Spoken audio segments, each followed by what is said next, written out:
Olá, nono ano, tudo bem com vocês? Eu espero que vocês estejam bem.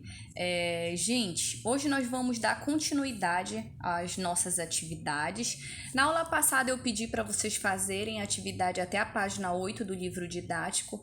Eu espero que vocês tenham feito.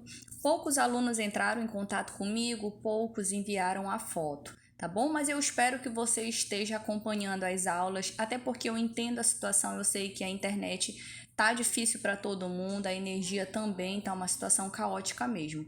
Mas o legal é que vocês podem assistir a essa aula assim que vocês tiverem energia, internet, né? Vai ficar gravadinho para vocês acompanharem, tá bom? O importante é fazer as atividades, gente. Só reforçando. Ontem eu fui até o colégio fazer a correção dos livros. Muitos alunos não fizeram absolutamente nada, então isso me deixa seriamente preocupada com vocês, tá bom? É óbvio que nós tivemos muitos alunos que fizeram todas as atividades, né? Tudo aquilo que foi solicitado durante as aulas e eu gostaria de parabenizá-los pelo esforço, pela dedicação. Aqueles que não estão podendo acompanhar, que tiveram dificuldade, eu quero dizer a você, meu aluno, que você pode contar comigo. Se você tiver alguma dificuldade, se você não estiver conseguindo acompanhar, manda uma mensagem para a professora, que aí eu tento lhe ajudar da forma que a gente encontrar melhor, tá bem? Então vamos lá.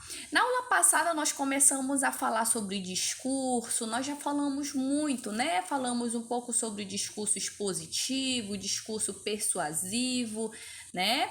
Eu vou voltar aqui para mostrar para vocês as páginas que ficaram para vocês resolverem, né? Nós tivemos aquele discurso que foi proferido pelo Eduardo, e aí, com base nesse discurso, vocês iriam fazer as atividades, algumas delas de pesquisa, né? Então, tudo tranquilo, não sei se vocês sentiram dificuldade, mas eu acredito que não. Até porque esse discurso ele utiliza uma linguagem muito tranquila, muito acessível, então dá para compreender sem grandes dificuldades, tá bom? Vamos lá, vamos adiante. Na aula passada, nós paramos aqui nessa página, tá? Então, para quem aí tá meio... Professora, eu não sei em qual página a gente tá. A gente parou na página 8 e a gente vai continuar hoje a partir da página 8. Primeiro, na aula de hoje, o nosso objetivo é falar um pouco sobre a estrutura desse discurso, né? A gente vai ver, por exemplo, que o discurso, assim como outro tipo de texto, o discurso ele tem uma introdução. Essa introdução também é chamada de exórdio. Isso aí, você ouviu direito.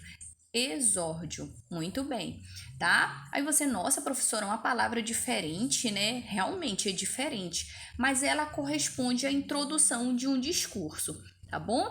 E o que acontece, professor? O que tem na introdução desse exórdio, dessa introdução? Aqui, a pessoa que está discursando, ela busca conquistar a empatia do público, né? Capturar a atenção do público.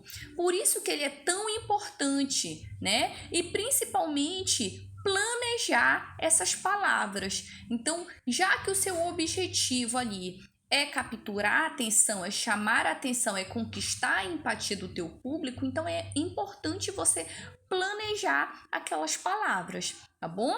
Há muitas técnicas para isso, mas o orador precisa transmitir. Gente, sinceridade, isso é muito, digamos aí, muito importante, né? Naturalidade e entusiasmo. Então, eu sempre digo que melhor do que qualquer técnica é você tentar ser o mais sincero possível no seu discurso, você parecer natural, né? As suas palavras. Por isso que eu até falei para vocês na aula passada, a forma como você fala, a forma como você gesticula, né? Tudo isso vai contribuir para que haja essa naturalidade.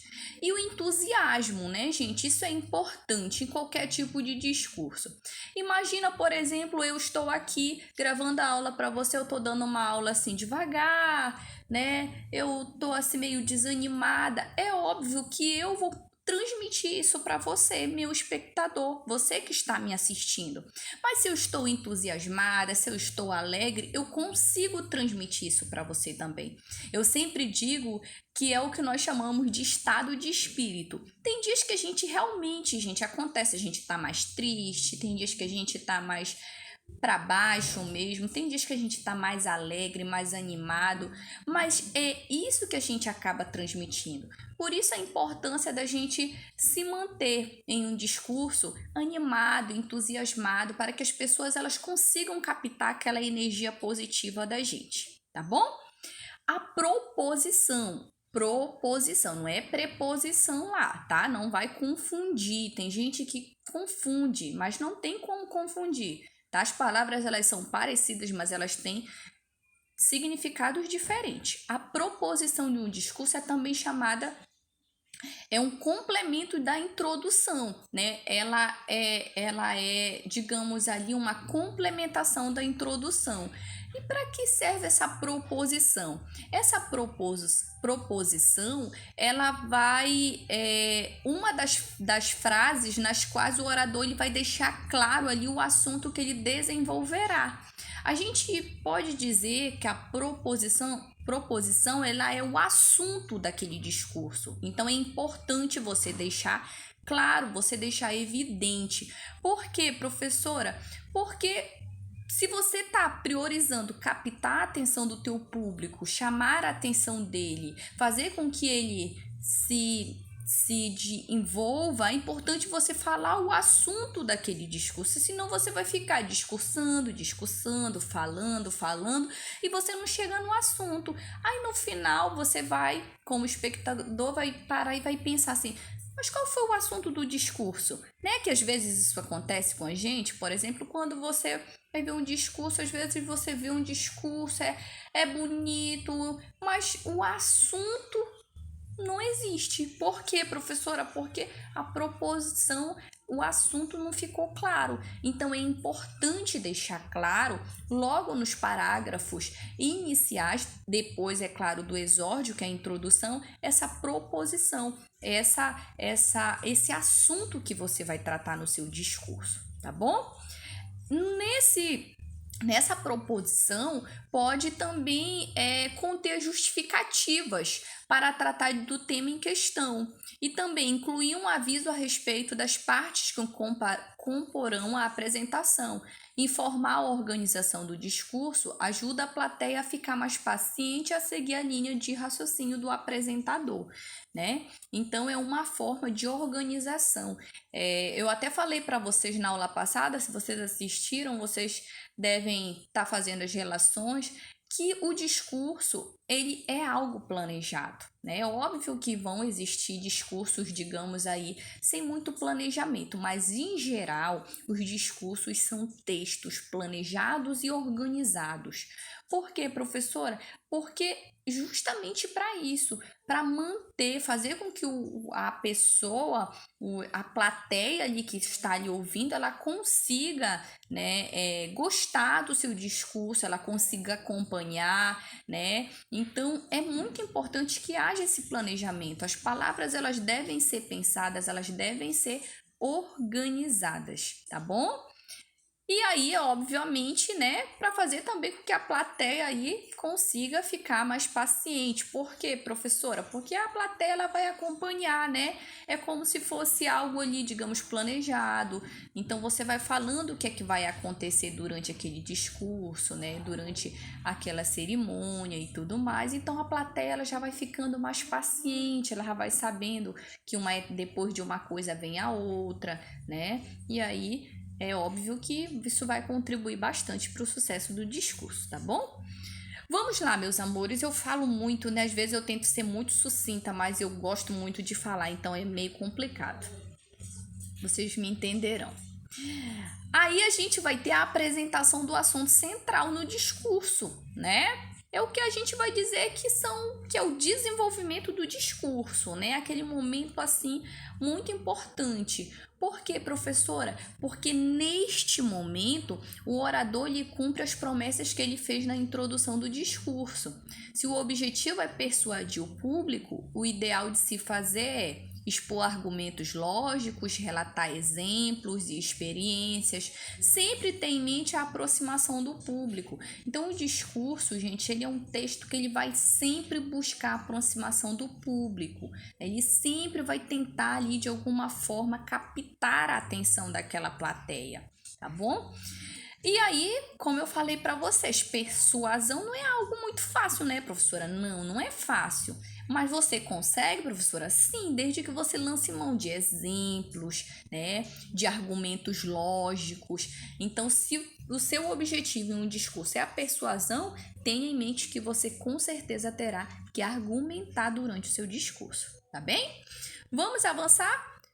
É óbvio que vai ter que ter uma conclusão, né? Vai ter que ter um fechamento ali. Então, o momento da conclusão é a hora de vencer, né, definitivamente o público.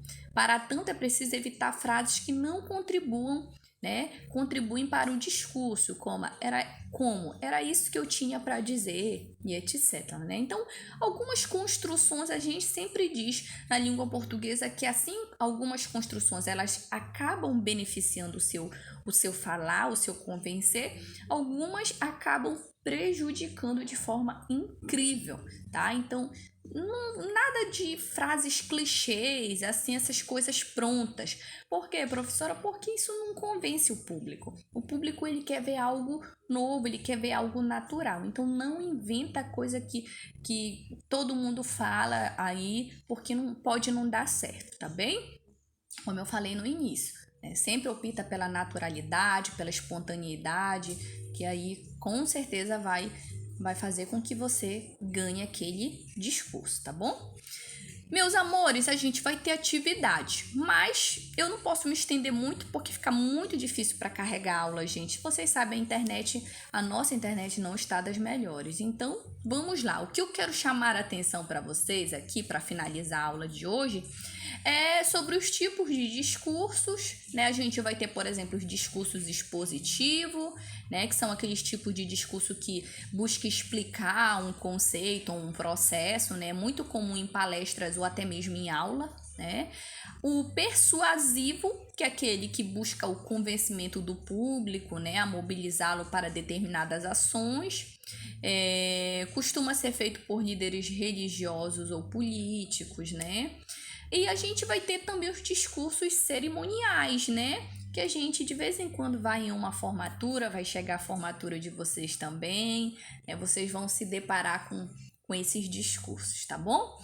E aí, o discurso cerimonial ele ocorre mesmo mais em celebrações com a finalidade de elogiar ou prestar reconhecimento a alguém ou a algo, tá bom?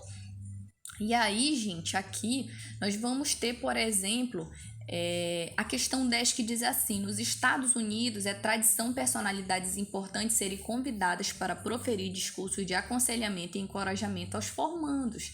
E aí eles vão, né, buscar aquelas pessoas ali que se destacam, que falam bem, que tem toda uma história, tem toda uma personalidade. E aí as falas dos paraninfos são grandes eventos e por isso as filmadas e posteriormente reproduzidas em livros e outras diversas publicações. Nós vamos ter o Steve Jobs, que é bastante conhecido, a Michelle Obama também, né, que é uma personalidade incrível, e a gente vai ter o Johnson também, que é muito, muito, muito, digamos, recorrido aí, porque ele fala muito bem. E aí você vai realizar uma pesquisa sobre as personalidades apresentadas acima, depois registre qual delas você escolheria como paraninfo de sua turma, justificando a sua resposta. Então, você vai ficar aí, vai pesquisar um pouco da personalidade, né? Vai conhecer, mergulhar um pouco dentro do universo do Steve. Depois vocês vão conhecer um pouco mais da história da Michelle, que é uma história incrível também. Nenhum deles deixa a desejar, gente. Então vocês vão escolher o melhor aí. Qual história você acha? Qual deles você escolheria para ser o seu paraninfo, tá bom? E aí você vai justificar, obviamente, tá bom? A questão 11, você vai fazer uma pesquisa sobre uma personalidade brasileira, né, que você gostaria que fosse o paraninfo da sua turma. Então, aí você vai aqui no Brasil, no nosso Brasil, qual personalidade você escolheria para estar presente ali, naquele momento tão especial, né, para você? Por que você escolheria aquela pessoa? O que é que ela representa para você? tá bom? E aí, meus amores, nós vamos ter um discurso de formatura, né? Um discurso de formatura aqui na página 11. Só que esse discurso de formatura aqui, vocês vão fazer a leitura desse discurso, e aí não vai ter como eu fazer a leitura porque vai demorar um tempo, né? Então vocês vão fazer a leitura, tá? Desse discurso de formatura que tá na página 11, e aí vocês vão resolver as atividades referentes a esse discurso até a página 14, tá? Página 14. Qualquer dúvida, mandem mensagem. Não esqueçam que nos discursos também há a presença de vocativo. O que é vocativo, professor? É o chamamento, tá? Para quem você dirige aquele discurso, tá? Então, vocês vão ler esse discurso aqui com toda a paciência e aí vocês vão fazer a atividade, bem? Observem, leiam, se você não entendeu na primeira vez, leia a segunda vez e assim, qualquer dúvida, manda mensagem que eu vou estar por aqui, tá bem? Meus amores, eu espero que eu tenha contribuído de alguma forma para o aprendizado de vocês. Qualquer coisa, pode me acionar que eu estou aqui pelo WhatsApp. Não prometo responder de imediato, porque a internet aqui do bairro, ela falha bastante, mas assim que eu ver, com certeza eu dou o feedback para você, tá bom? Beijo, se cuida, até nosso próximo encontro, faça atividade, não esqueça de estudar, tá bem? Beijo!